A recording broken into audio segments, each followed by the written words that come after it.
drag queen or perhaps you're gay. Is there a point to all these fancy clothes? With all these buckles from your head down to your toes. It's very simple, but I'm just another girl. It's not so easy, but I'm giving it a whirl.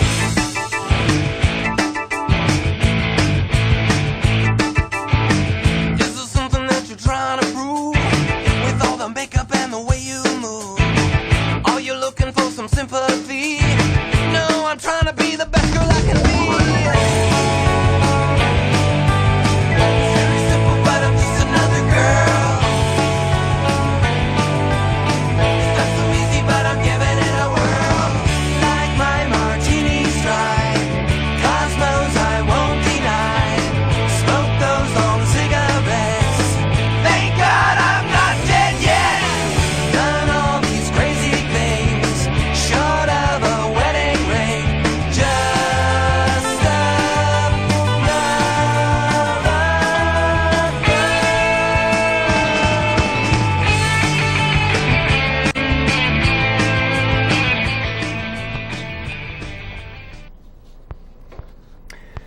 Good evening. Thanks for joining us. I'm Callista Solon, and this is nlcTrans. Tonight I'm here with my dear friend and co-host, Tara Alexander. And I believe we have some B-roll for you later. About 20 minutes. Yeah. So we'll get to that in a little bit. And we have other things to talk about as well. We always do. Well, yeah. We can always find something to talk about. But anyway, we probably have announcements and things too. But I keep forgetting that stuff. So anyway, there's some good things going on. I know you had some things. I'm going to just talk a little bit about Delaware, if that's okay. And Rhode Island, if you want. Yeah, you have the. Did you have the Rhode Island piece? I have a piece on Rhode Island. Yeah. Okay, so I'll let you. I'm going to just go for Delaware here, and then I'll let you go to Rhode Island. States. We're winning this battle. We really are, I think. Well, I mean, we're sort of at a point now where I don't want to phrase it that way anymore. Well, yeah, I know, but it's a good thing. It's happening, and it's good. Anyway, this is some excuse me, marriage equality signed in Delaware. This was from the Advocate. The Delaware State Senate passed its marriage equality bill Tuesday afternoon with a 12-9 vote. The legislation, which already passed in the House, will head to Governor Jack Markell, who has said that he would sign the bill into law if it reached his desk, allowing gay and lesbian couples to start marrying on July 1st.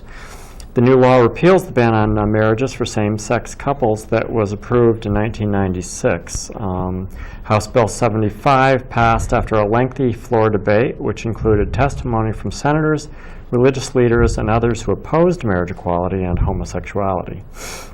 A motion to table the bill altogether failed, 9-12.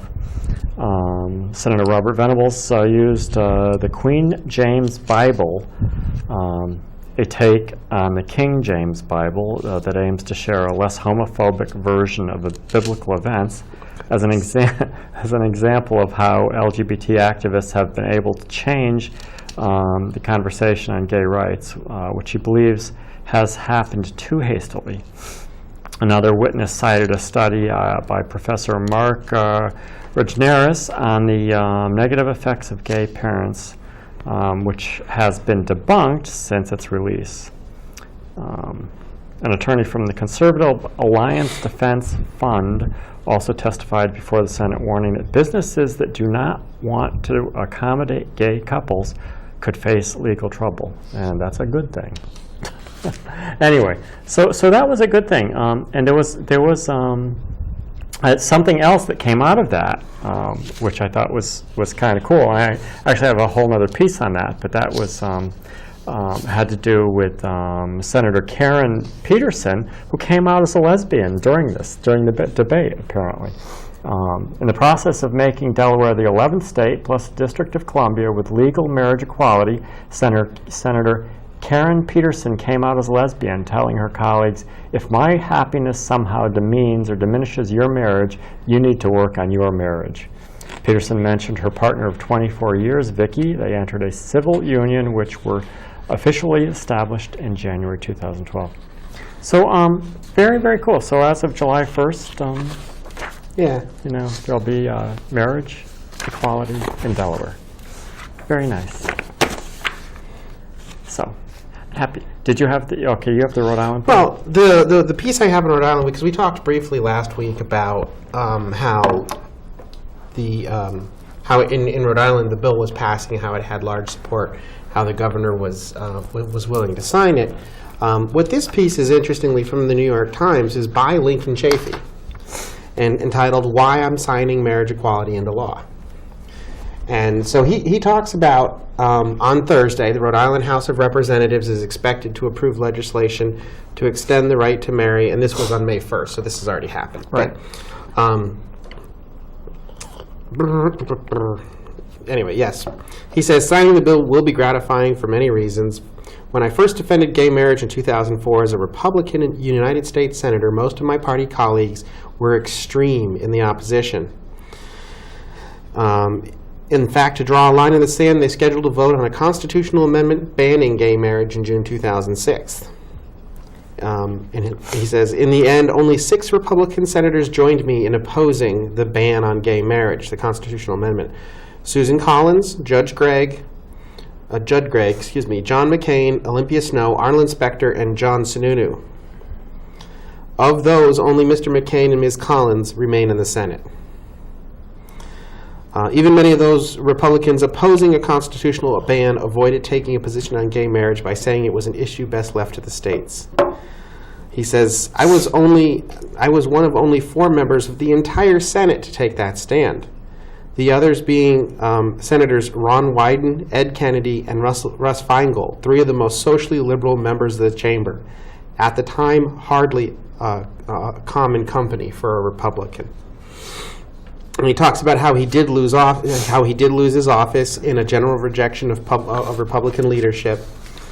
He says much of the argument for and against same-sex marriage has revolved around the morality of the issue, each side feeling intensely that its position is more righteous than the others. Yeah. I personally feel, he says, Rhode Island is a better state and America a better country when we're as inclusive as possible. He says, but for the last few years as governor of Rhode Island, I've been impressed by another argument, one that's less connected to convictions of personal morality. And this is why I wanted to read this. Yeah. One that ought to unite all Rhode Islanders. No issue is more important to Rhode Island than job creation, to any state right now, than job creation. Absolutely. There are good signs on that sector. However, many experts have found evidence of a strong correlation between tolerance and prosperity, particularly in high-tech sectors. One of them, author Richard Florida, has identified the 3 T's, talent, technology, and tolerance, as the fundamental basis for the growth of the new economy. With a high concentration of outstanding colleges and universities, Rhode Island certainly has the talent. The technology is there as well, with our state's broadband speed and coverage ranked among the nation's best. The Beacon Hill Institute's most recent state competitiveness report also placed Rhode Island 5th among all states in the technology category. Now we're poised to adopt the 3rd and final T, tolerance. Cool. The point is not simply that we're welcoming 2 gay people, though we are. It's that we want to welcome everyone. The talented workers who are driving the new economy, young, educated, and forward-looking as they are, want to live in a place that reflects their values. They want diversity, not simply out of a sense of justice, but because diversity makes life more interesting. Why would any state turn away the people who are most likely to create the economies of the 21st century? Yeah. And he goes on to talk about how he's heartened to see many of his Republicans now, his former Republican colleagues, coming out in support of same-sex marriage. That reflects sound political judgment and some values that are at least as Republican as they are Democratic, including a belief in marriage as an institution and a desire to keep government out of our personal lives. Yeah. The push for equality, and this is what you were saying, will grow stronger in state houses, courthouses, and polling places in every state in America. This is, by and large, a generational issue, not a geographic one. Even the reddest states, the rising generations are far more tolerant than their parents and grandparents. As this shift continues, marriage equality will inevitably become law in more and more states. The states that cling to their old prohibitions will then be viewed as outliers. Like Rhode Island in recent years, they will be seen as islands of old thinking. Yeah. So, yeah, that's nice. That's good. It's, yeah, I agree.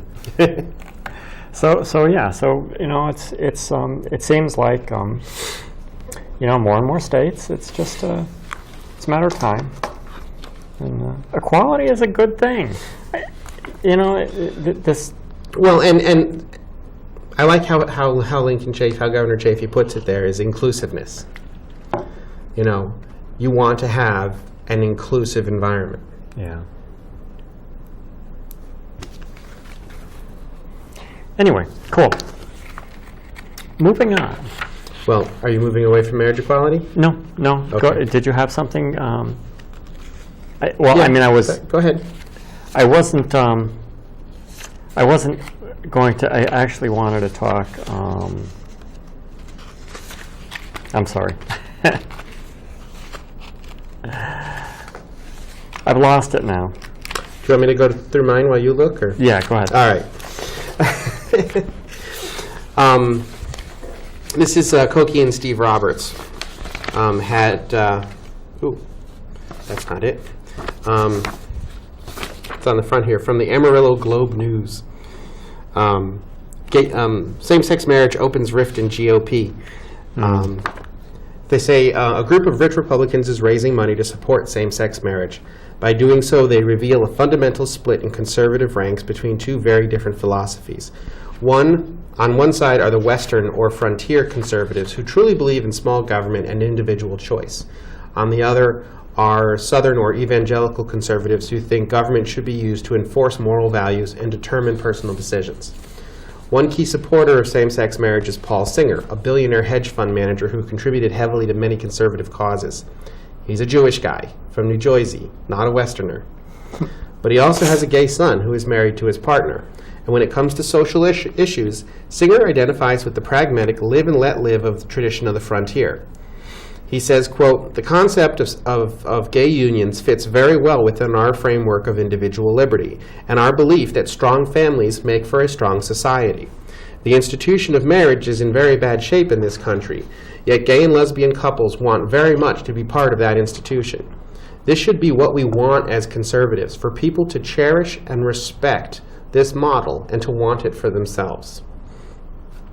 And they go on to talk about sort of the Goldwater Republicans.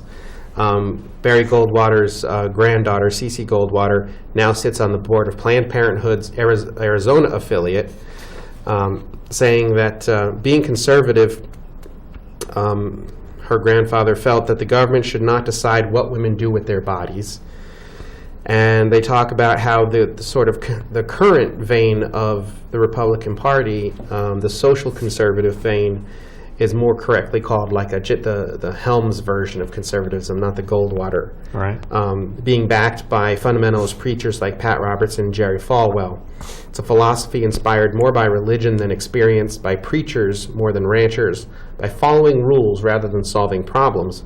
At its core is a philosophy that says there's a right way and a wrong way to live, and the government should regulate private behavior on social issues, like abortion, marriage, and prayer, so that everyone lives the right way. So they go on to point out that that there are, and this is one of the reasons, sometimes we get a little zealous bashing some conservative ideals, so I wanted to make sure that we talked about this briefly, that many Western conservatives instead of Southern conservatives, or frontier conservatives, independent conservatives, never, as they say, never cotton to that view of conservatism. In fact, John McCain, in his failed bid for the Republican nomination in 2000, said of Robertson and Falwell that they were agents of intolerance, that their political tactics of division and slander do not reflect Republican values. And while Falwell and Robertson have, in one case died, in the other case has lost a lot of influence, you still have the radio hosts like Rush Limbaugh and Mark Levin, whose job it is to get ratings, not to forward reasonable causes. And so they will drive wedges, they will point out the differences, they will leverage whatever scandal they can in order to get ratings.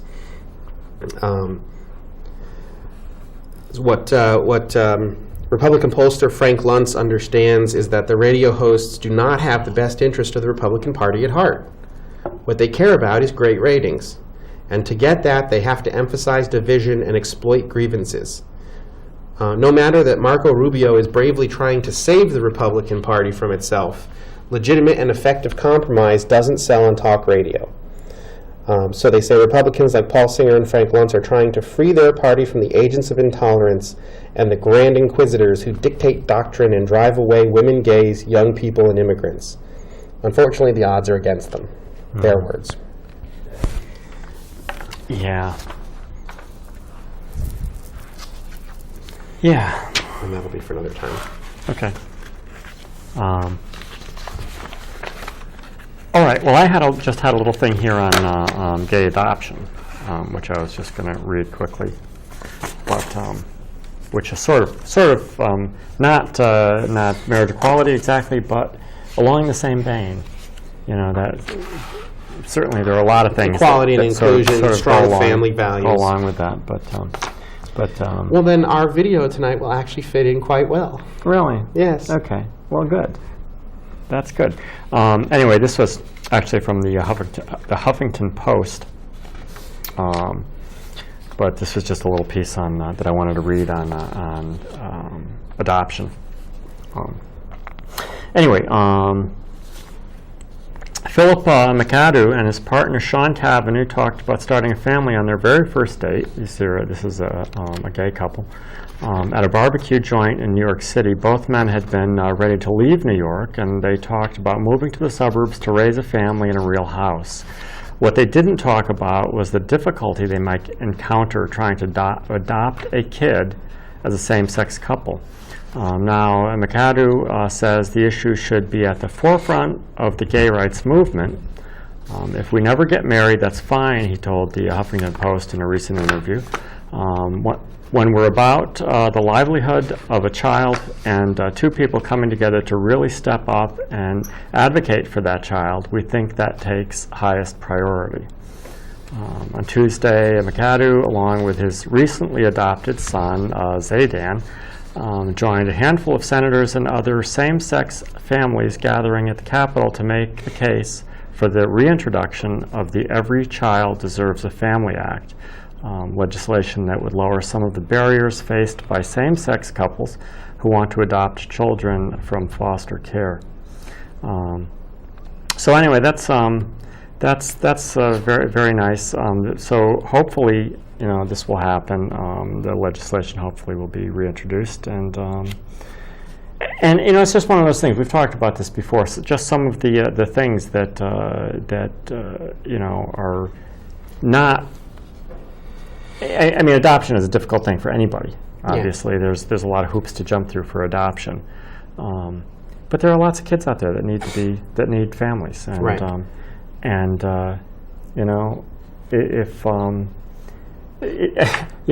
If there are gay couples out there that want to adopt, let them adopt. We've talked about this a lot. This sort of and there's a lot of misinformation out there, certainly. We've talked about this a lot, probably off air, but a lot of misinformation about how kids are better off with same-sex couples, and it's the statistics, the scientific information, what little of it there is, doesn't really bear that out. Right. And certainly a child is better in a loving family than in an orphanage or on the streets or wherever they wind up. And even certainly sometimes in foster care, some foster care can be pretty awful. So there's been a fair amount of research done on the two-parent versus single-parent issue. Yeah. And they have they do show benefits to having two parents in the house, and a lot of times those looking to keep same-sex couples from adopting will use that research to talk about why a child is better off with its mother and father, Yeah. and disregard the fact that the research did not make a differentiation, that it was literally talking about two adults in the house, Yeah. not even necessarily married ones. Yeah, exactly. So yeah, there are certainly a lot of misinformation out there, and so this kind of stuff is good. You know, we talk about adoption and certainly things like immigration and stuff. So we're making Oh, and progress. certainly one parent is better than no parent. One parent, yeah. And two parents are better than one. Yeah, absolutely. Like I said, there's lots of kids out there that need to be adopted, Yeah. and obviously, it's important to make sure that kids are going to a safe environment and a good environment, but that shouldn't have anything to do with the sexual orientation of the adoptive parents, in my opinion, anyway. Right. So that's Well, and again, we sort of get back to that point that Lincoln Chafee was making about the inclusion element, that you've got people. I might have the wrong story now, but anyway, one of the earlier article, that you've got people who are just trying to live that American dream, to find someone to spend the rest of their life with, to love and cherish and care for, and raise a family. This is the traditional American dream, and you just have people who are trying. You have people who are just trying to achieve that American dream. Yeah. And somehow the notion is, well, it's been a good enough dream all these years that we've held it up for everyone to aspire to. But once you start letting some gay people get their hands on it, they're going to drag it down into the muck and make it worth nothing. Well, if a few same-sex couples can do that, then it wasn't that great a dream to begin with. If you believe in that as an American dream, Yeah. then anyone should be able to strive for it and pull themselves up to it. Yeah. So, good. Yeah, anyway, there was one of the things. Sorry. I was just thinking about, we talk sometimes about some of the groups that out there that we don't like very much, that sort of oppose everything, like the FIC and things like that.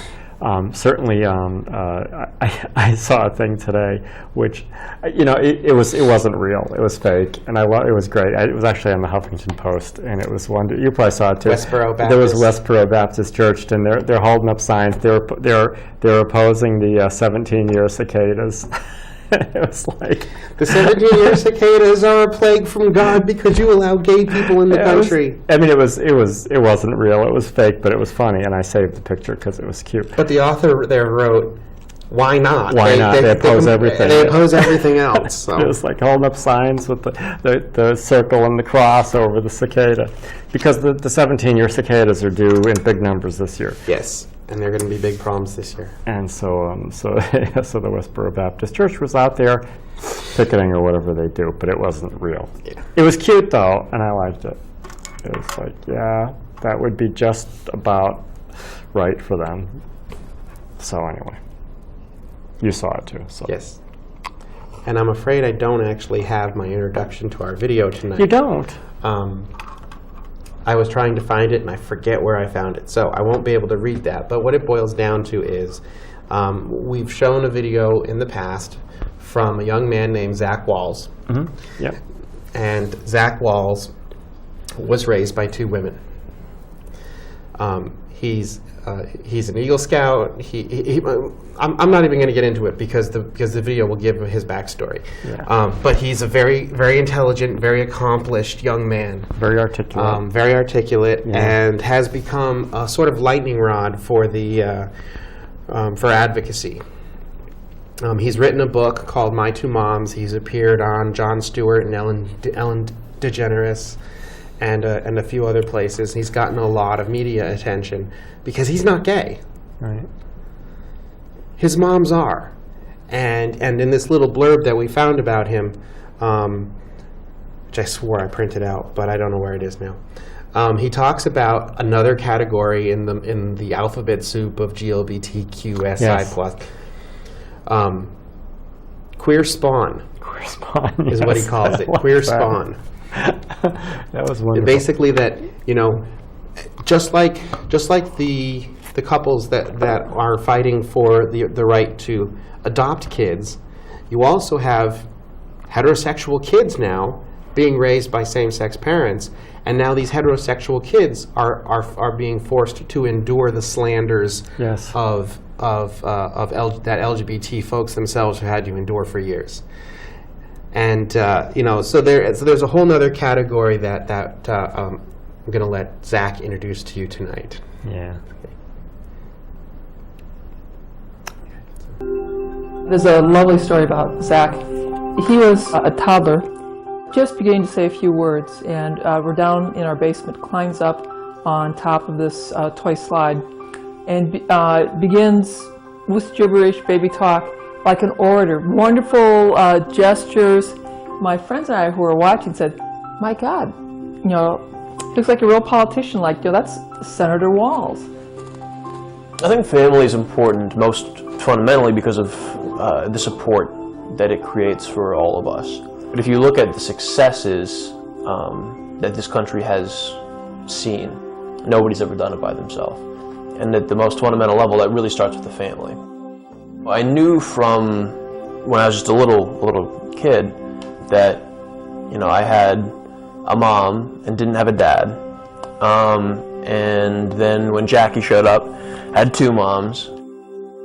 There was a realization, and I do talk about this in the book, when I was in 8th grade and I was watching the 2004 Republican National Convention. We're all on stage and we're all talking about how important it was to protect family values. The realization I had was these people didn't think that we had family values.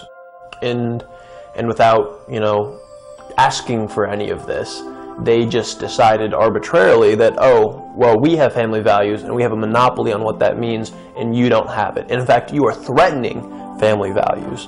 In the wake of the video going viral and the extent to which it went viral, I knew that something was resonating.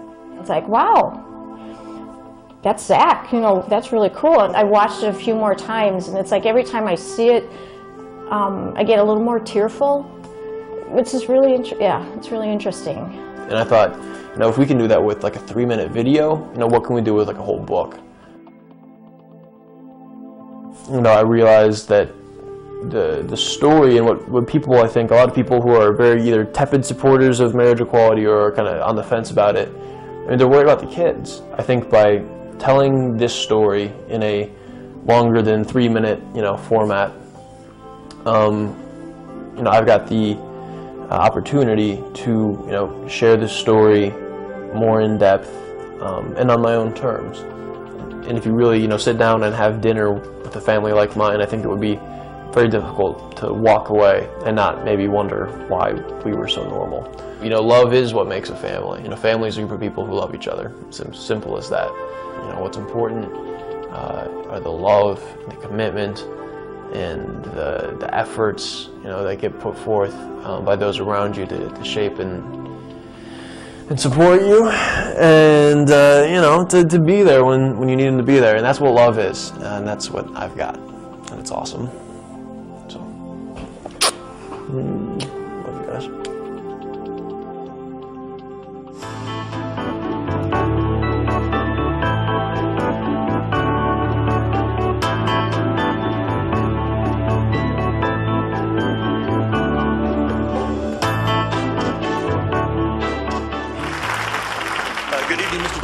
My name is Zach Walz. I'm a 6th-generation Iowan and an engineering student at the University of Iowa, and I was raised by 2 women. My biological mom, Terry, told her grandparents that she was pregnant, that the artificial insemination had worked, and they wouldn't even acknowledge it. It actually wasn't until I was born and they succumbed to my infantile cuteness that they broke down and told her that they were thrilled to have another grandson. Unfortunately, neither of them lived to see her marry her partner, Jackie, of 15 years when they wedded in 2009. My younger sister and only sibling was born in 1994. We actually have the same anonymous donor, so we're full siblings, which is really cool for me. And I guess the point is that our family really isn't so different from any other Iowa family.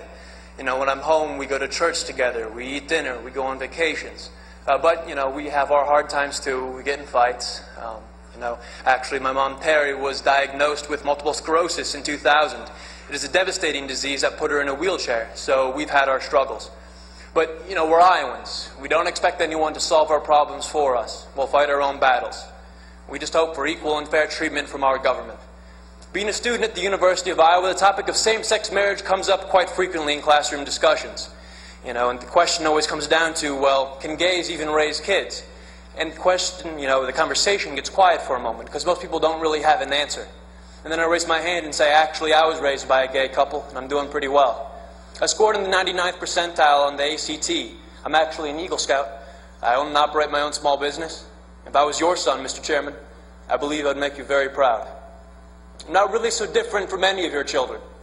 My family really isn't so different from yours. After all, your family doesn't derive its sense of worth from being told by the state, you're married, congratulations. No, the sense of family comes from the commitment we make to each other, to work through the hard times so we can enjoy the good ones. It comes from the love that binds us. That's what makes a family. So what you're voting here isn't to change us. It's not to change our families, it's to change how the law views us, how the law treats us. You are voting for the first time in the history of our state to codify discrimination into our Constitution. A Constitution that, but for the proposed amendment, is the least amended Constitution in the United States of America. You are telling Iowans that some among you are second-class citizens who do not have the right to marry the person you love. So will this vote affect my family? Would it affect yours? Over the next 2 hours, I'm sure we're going to hear plenty of testimony about how damaging having gay parents is on kids. But in my 19 years, not once have I ever been confronted by an individual who realized independently that I was raised by a gay couple. And you know why? Because the sexual orientation of my parents has had zero effect on the content of my character. Thank you very much.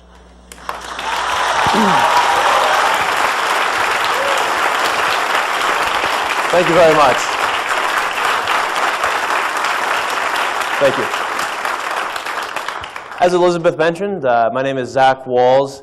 I didn't realize you were going to mention I was a Green Bay Packers fan in my introduction. I thought I'd pull that out, but that's what courage is all about, right? So, anyway, especially when your team's 2-3. So, to give you guys a little bit more background for that video, I just would like to go through some of that very quickly. Iowa's Supreme Court struck down our ban on same-sex marriage, a legislative ban, in 2009. It was a unanimous Supreme Court decision called Varnum v. Breen. It was a really big deal. My mom's got to get married. I was the best man, got to walk them down the aisle to the theme song of Star Trek Voyager, to boldly go where no man has gone before. In their case, literally. And it was, generally speaking, a pretty awesome development. But after the 2010 midterm elections, there was a newly empowered majority in the Iowa House that decided the biggest threat to Iowa was this scourge of gay marriage. And so they passed a constitutional amendment out of the House Judiciary Committee. And this was very controversial. Iowa, as I mentioned in the video, has the least amended constitution in the entire country. So to be faced with this kind of amendment was a very big deal to the entire state. And so there was so much controversy, so much interest, that they decided to hold a public hearing about this constitutional amendment, House Joint Resolution 6. I went out to Des Moines, said my piece, which was in that video, and went home. I thought that was pretty much it. Surprise. The next day, there was open debate on the House floor. And the chairman I addressed, and I said, if I was your son, Mr. Chairman, I believe it would make you very proud. That chairman got down into the well of the Iowa House. And he made his argument, which basically came down to this. The reason that you should vote for this bill is because it will protect heterosexual marriage in Iowa. And the reason we have to protect heterosexual marriage is because heterosexual marriage is special. You see, heterosexual marriage is special because heterosexual couples are special. You see, heterosexual couples are special because they can procreate accidentally. Laughter is the correct response. Accidental procreation. Does this seem like a good argument to anybody in the room, even maybe if you're opposed to same-sex marriage? Right, absolutely not. It was ridiculous. And as this chairman was making this argument, that video was being uploaded to YouTube by an intern for the Iowa House Democrats. Didn't email me, didn't give me a phone call or a heads up on Facebook. They didn't know who I was. I was just some kid from Iowa City, Iowa. and they thought I'd given a pretty good speech. The next day, it was a big snow day, as I mentioned up here on this slide. You might remember this was the first big snowstorm in February of 2011. I'm pretty sure it hit you guys as well. And so, like any good college student, I woke up really early, like 6:30, to see if it was going to be a snow day. It was. Went right back to bed. Woke up like 4 hours later and was like, all right, it's a snow day. I'm going to relax, play some video games, maybe do a little homework, engage in some recreational activities, enjoy myself, right? It was a snow day. So I grab my phone and laptop, go out to the kitchen, and I open up my laptop. And I see that I have about 300 emails sitting in my inbox. It's a little unusual. And then I go over to Facebook, and I see that I have about 500 notifications waiting for me, and enough friend requests to double the number of friends I had. Also unusual.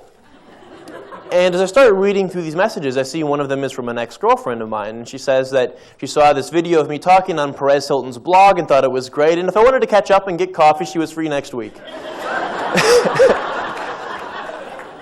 I passed on the coffee. But 10 minutes later, I was talking to the CBS Early Show. They wanted to fly me out to New York City for a live interview in their studio the next morning.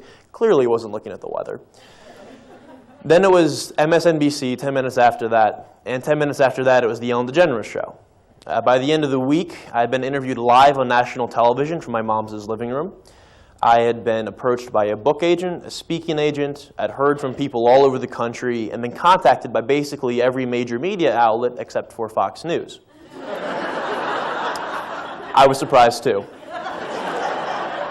So needless to say, the most stressful snow day of my life by a long shot. And it opened up this incredible opportunity for me to go around the country and talk about my two moms. My tall mom, Terry, and my short mom, Jackie. I'll let you figure out which one's the biological one. It's the tall one. It's me and my sister very shortly after their commitment ceremony, their first commitment ceremony in 1996. And as I've had this opportunity to go all over the country, I keep getting a lot of questions about what it's like having lesbian parents. And what I found is that these questions are actually very helpful in helping me kind of tell my story, so I thought I'd go over some of those with you guys today. Now, the first question that I tend to get from other folks, especially my age, dude, you have lesbian parents? And it's not actually a question, it's like actually what I just said, both a question mark. And then the next question is always, dude, are they hot?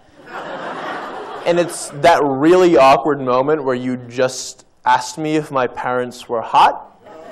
And I like to say, well, you know, Terry's handsome and Jackie's adorable. But neither one of them is hot, and frankly, I'm okay with that as their son. Another common question, this is a stereotype you often hear about, actually. Well, which one of your moms is the man? And again, that awkward moment where you just asked me if one of my mothers was a man. And the answer is, well, you know, they're both women. It's what lesbian means. And my favorite response is, you know, asking which one of my moms is the man is kind of like walking into a Chinese restaurant and asking, oh, which chopstick is the fork? A whole different set of utensils, right? Now, sometimes it's a little bit more practical than that, right? Well, Zach, I mean, who taught you how to shave? And no contest, I did not have a dad to show me how to use a razor. I learned how to shave when I was somewhere in junior high. I was staying at my best friend's place for a sleepover, and in the morning, his dad walks in having breakfast, and Cliff is like this big, hairy guy, and he asks me, hey, Zach, want to learn how to shave? And I'm in the 8th grade, so I'm like, sure, you know? So I go into the bathroom, he gets out a razor and shows me how to shave. It's really anticlimactic. It was not this moment like the music swelled, my voice deepened, and I became a man, right? Learning how to shave was really not so different from learning how to drive a stick shift, which I learned from my mom's. And I also like to point out, you know, the gender of your parents is not necessarily the best indicator of what life skills they have. When my little sister wanted to learn how to use makeup, having two moms was not helpful to her at all. Just saying. Another common question, well, Zach, who are your male role models? And I think this is an important question, but it's also worth pointing out, my moms did not elope to some all-female compound in Lesbianistan, right? There were men in and around my life. I'm an Eagle Scout, so the various adult men in my scouting units growing up, male teachers, men in church, the aforementioned best friends' dads. Growing up in the 90s, Brett Favre. I try not to think about that one too hard. But, people hear this like, oh, okay, you had good male role models, you learned how to shave, sounds like you had pretty good values growing up. My God, maybe you're normal. And they start wondering, well, it has to be different, right? Having gay parents, there has to be some kind of difference. And this is the last question, assuming that this thing's going to work here. Yes, there has to be a difference, right? And so I've thought about this question a lot. I've listened to a lot of politicians rant and rave about how kids need a mom and a dad. But so far, the biggest difference that I've been able to identify between me and my male peers with straight parents is that I'm really good at putting the seat down. You're laughing, I'm not kidding, right? I've thought about this question a lot, and aside from some cursory differences, this is the biggest one I think that really sticks out in my mind. That being said, I think there is one last difference that I would like to talk about that I think is worth mentioning. Growing up in Iowa, as you might imagine, I was made fun of having gay parents. It wasn't always easy, right? And you have to be very careful in how we talk about this because we don't want to blame the victim, right? This was not my mom's fault any more than it's a woman's fault if she's raped, right? We can't get around into trying to blame the victim, but we do have to be careful in how we talk about this. And so in 4th, 5th, 6th grade, that was the age where the words fag and gay and queer really started trickling down from high school and junior high. And that made my life very difficult. I was a kind of social outcast in those years, didn't have a lot of friends. And it was hard going to school, knowing that I'd be kind of a verbal punching bag for a lot of kids. Then we got to junior high. And junior high was a good development for me because I was getting taller, and kids stop picking on you when you're taller than them. And I got to kind of hit the social reset button, right? I had this chance, this opportunity to be one of the guys, one of the cool kids. And so, I took it. The problem was that in junior high, the words fag and gay and queer go from being whispered behind teachers' backs to being used literally every 4th or 5th word. If you went to an American junior high school in the last 15 years, you know what I'm talking about. This was very hard for me. So in order to be one of the guys, one of the cool kids, I had this choice to make every day. I got on that bus. I could either sit in the back of the bus with the cool kids and make fun of that faggot sitting in the second row, who wasn't actually gay, that was just the pejorative. Or I could go sit with that kid and go back to the social exile of elementary school. And the reality is that there were just so many days that I made the wrong decision. And one of the reasons I went to that hearing and spoke was because when I finally had the opportunity to set the record straight, no pun intended, I took it. Because I felt personally like I had a lot to make up for. I was there for my moms, I was there for families like mine, but I was there for me. It was kind of selfish, but I needed to clear my conscience. I didn't even realize I was being recorded. I had no idea. I could see the news cameras kind of in the back of the room like these ones, but I did not see the flip cam that had been strategically placed on desk 23 by an intern for the Iowa House Democrats. And that's really what has struck me the most about the last 20 months as I've gone all over the country. The power that we have. If you own a smartphone, how many people in the room own a smartphone, right? Probably most of us. You're walking around with more computing power in your purse or pocket than NASA had when they put astronauts on the moon during the 1960s. Marianne Williamson once wrote that our greatest fear is not that we are inadequate, but that we possess power beyond measure. And in the era of smartphones and social networks, I don't think that this has ever been more true. And I think it's important for us to understand, too, that the power here is not just in sharing or liking statuses on Facebook or retweeting something, right? But what it does is it amplifies and broadcasts the words and action and ideas that have always shaped the destiny, not just of this country, but of our species. Dr. King told us that the arc of the moral universe is long, but it bends towards justice. And what this technology does is it allows more people than ever to put a hand on that arc and to bend it in whichever direction they choose. Now more than ever, we are the captains of our fate. And in the era of digital self-determination, we are the masters of our destiny. We are the instigators of tomorrow. Thank you very much.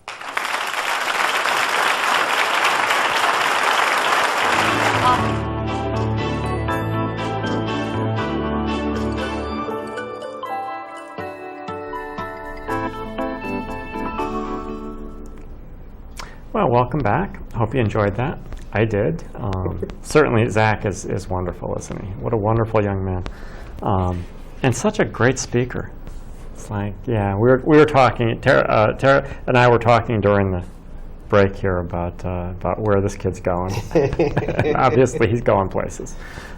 Very, very bright, and clearly was not negatively affected by being the child of lesbian parents. Although probably very safe to say that a young man raised by two male parents is probably very bad at putting the seat down. Yeah. Could be. But yeah, what a sweetheart.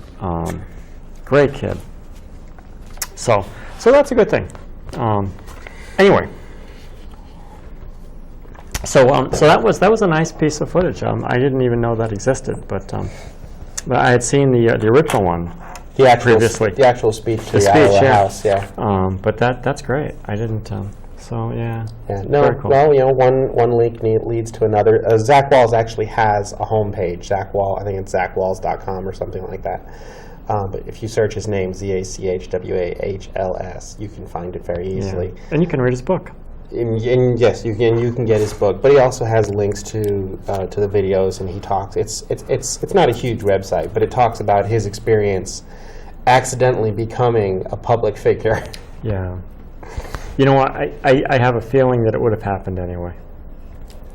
But although I love the point, because I didn't screen these like I have others, but I love the point he makes about the whole notion that heterosexual marriage is special because accidental procreation can happen.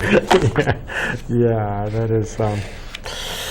Yeah, so pretty funny. It doesn't really matter. But at the same time, you're trying to convince people to not have an abortion, to have the baby. We'll put it in an adoption. You don't have to raise it. We'll help you through the pregnancy. We'll help you deal with the stigma of being a 15-year-old mother in middle school. While they're trying to convince people of all that, they're also turning around and saying, so save the baby. They're also turning around and saying, oh, but you people, you can't have babies. You can't have kids. That would damage something. Yeah. Anyway, the kids you raise are going to be messed up. Yeah. But yeah, I think we found that isn't true, haven't we? Yeah. Well, and so one of the things that was in the news recently about Zach was he was on CNN recently for the Boy Scouts of America decision, or the proposal. The proposal right now is that they'll allow youth who are openly gay to participate in Boy Scouts of America, but they'll continue to ban adults who are openly gay. Yeah. So as Zach said in that video, basically, not in the one we showed tonight, you're an important, valuable member who belongs to this troop. What? You just turned 18? I'm sorry, you have to go. Yeah. Yeah. Exactly. So we'll see. But yeah, I actually probably don't have time for this tonight because we're going to run out. Okay. But I don't know if you had announcements there or something. Just a couple of quick announcements. But maybe next week, because this is about the Boy Scouts, and this was kind of interesting. But maybe we can talk about this next week. Sure. Hang on to it. We'll talk about it next week. So I'll let you go through those announcements before we go because we're going to run out of time. Yeah, just a couple quick announcements. We usually do it at the beginning. We figured we'd do it at the end tonight. This Sunday, May 12th, Mother's Day. The True Colors organization is doing a 5K walk-run in Wickham Park, Manchester. At 10 a.m., the True Colors 5K is a run through a scenic Wickham Park in Manchester. The two-loop course is a mixture of paved and dirt trails. You can go to Our True Colors, www.OurTrueColors.org to get more information. Sign up if you're interested in supporting the True Colors organization. Great organization. And that's this Sunday, so do it quickly. And then next Saturday, May 18th, rain or shine, at the Kenford Farm Perennial Gardens, the Alliance for Living is doing their A Gardener's Delight, which is a plant sale and auction, guided perennial tours, fine art auction, champagne reception, from 10 a.m. to noon, $20 at the gate, and the proceeds will go to help Alliance for Living. Yeah, another great organization. And then just a quick reminder that September 21st of this year, the TED Talks are going to be having, it's an independently organized TED Talk at UConn. Yeah, that's In kind of cool. Oak Hall. You can go to UConn's website, search for TED Talk, and be able to get tickets for that. Yeah, very cool. We should go. Anyway, on that note, we are out of time. So we will be back again next week. And thank you for joining us, and we will see you soon. Bye-bye.